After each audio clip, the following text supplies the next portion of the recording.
Donc petite vidéo pour faire voir le jeu soupape sur GXXF, hein, comment on le règle. Donc premièrement, il faut bien mettre le T ici devant l'indice, et ensuite que les deux œillets, ici il y a deux œillets, donc les deux trous soient juste l'un en face de l'autre, hein, et non pas vers l'extérieur. Donc c'est parti. Là, pour régler le cylindre numéro 1, donc ici c'est numéro T 1 et 4, 2 et 3, nous allons mettre le T sur le 1.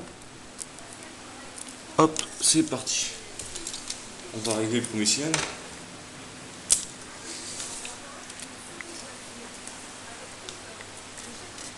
Donc le premier cylindre, pour savoir si c'est celui-là, il doit avoir un petit jeu dedans.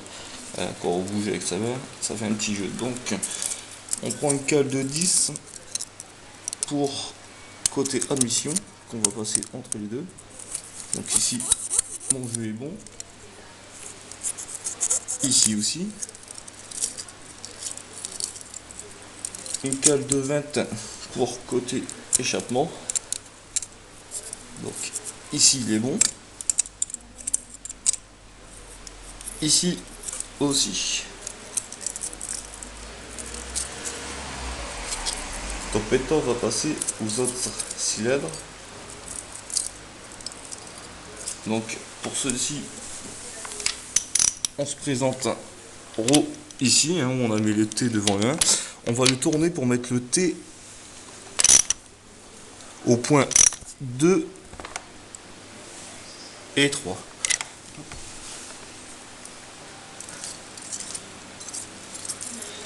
Donc voilà, 2 et 3. Donc on vérifie, il y a du jeu. Hein. Donc c'est celui-là qu'on va régler. Hein. Donc ici, cale de 10.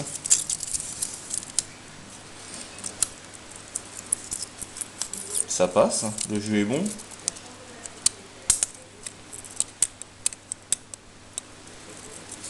Ça passe, le jeu est bon. Ensuite, côté échappement, donc là, le problème que j'ai eu sur cette moto, c'est qu'elle cliquait très fort. Donc là, on l'entend quand même, parce que ça bouge. Je sais pas si on va le voir. Voilà, ça bouge vraiment. Donc là, on va faire le réglage.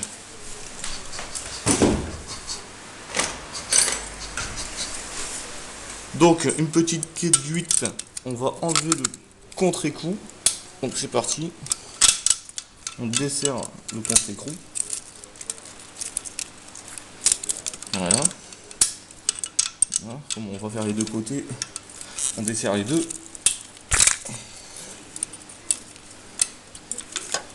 Voilà. On prend sa cale de 20 qu'on place en dessous. Et là, on va tourner la vis. Juste attends qu'on arrive au jeu correct. Voilà, donc là, j'ai un bon jeu. Donc, on va laisser la cale dessus. On va le maintenir en le resserrant avec sa clé de 8.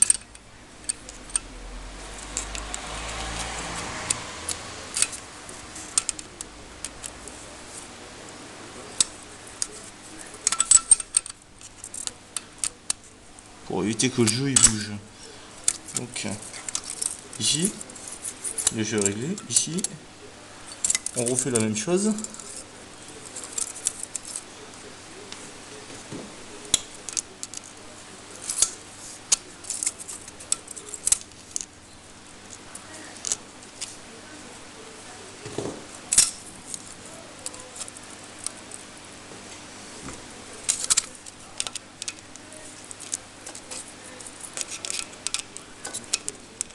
Donc à savoir que moi j'avais un jeu excessif, j'avais une cale de 50 qui arrivait à passer, donc c'est déjà pas mal. Voilà, donc le réglage, hop, on le serre un petit peu, et fait.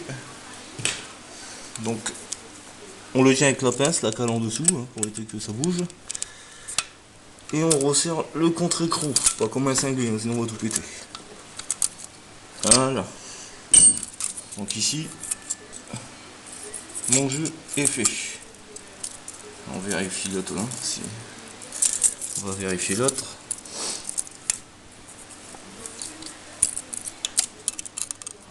Là, ça passe. Bon, ici ça passe un peu moins, donc voilà, ça passe. Donc maintenant on va s'occuper des autres.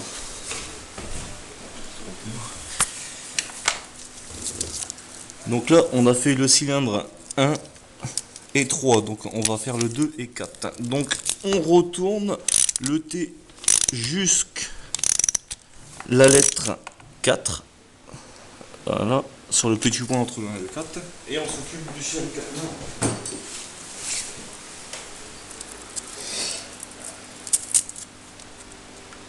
Voilà, on doit le bouger, on doit sentir un jeu. Donc la cale de 10, côté carbu, ça passe. Ça passe. Yep. La cale de 20, côté admission. Ça passe. Et c'est nickel. Donc ensuite, on va refaire tourner les vilebrequins jusque le T, jusque la lettre 2 et 3, hein, jusque le chiffre 2 et 3, pardon. Voilà, jusqu'au 3. Toujours dans les sens des aiguilles d'une montre. Voilà. Et maintenant, on va faire le troisième. Donc on bouge toujours un petit peu, voir si c'est le bon cylindre qu'on est en train de faire. Hein. Donc là, il y a bien un petit peu de jeu, on le sent. Donc on vérifie de suite.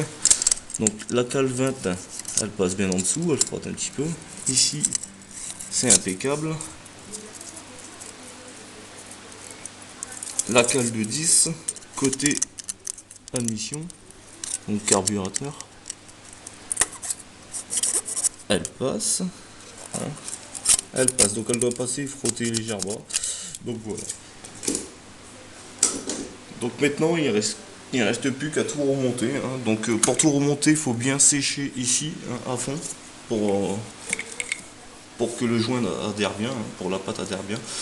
Donc comme moi j'ai un joint en caoutchouc, je vais juste frotter avec un petit chiffon avec un petit peu de diluant, hein, dire que ça soit bien sec. Je vais mettre du joint tout en extérieur, remettre mon cache-culbuteur et tout remonter et ça sera impeccable. Voilà, donc en espérant que cette vidéo vous sera aidée, prochainement les plaquettes de frein.